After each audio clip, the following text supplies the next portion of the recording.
Când viața îți dă lămâi, faci o limonadă, dar când viața îți dă banane, faci un chec, evident. Rămâneți cu mine câteva minute pentru o rețetă super gustoasă de chec cu banane.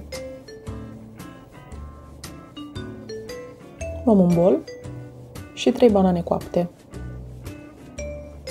Le decojim, le rupem în bucăți și le punem în bol.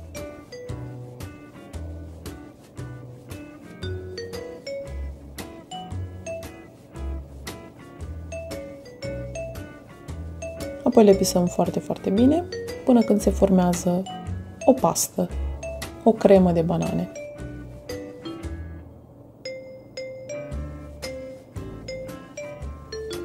Cam așa trebuie să arate. Adăugăm apoi 100 de grame de lapte vegetal, eu am folosit lapte de soia, și 120 de grame de zahăr brun sau de trestie, cum vreți să spuneți. Amestecăm foarte bine cu telul.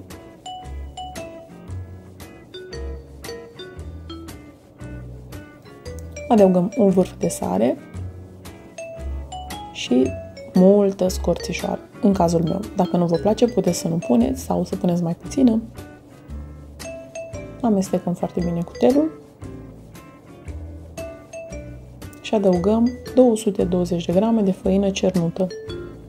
Eu am folosit făină de ovăz pentru a face un chec mai light. Voi puteți folosi de care vreți. Amestecăm foarte bine până se incorporează toată făina.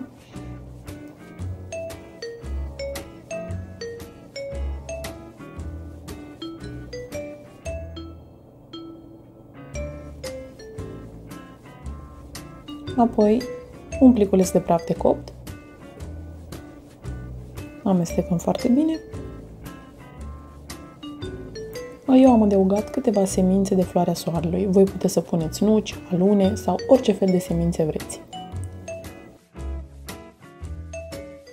Opțional, o esență de vanilie și amestecăm.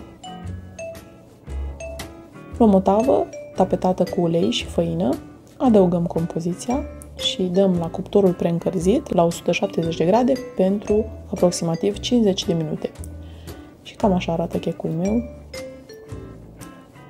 Vă asigur că este foarte bun, gustos, aromat, parfumat. Le are pe toate. Ce să mai...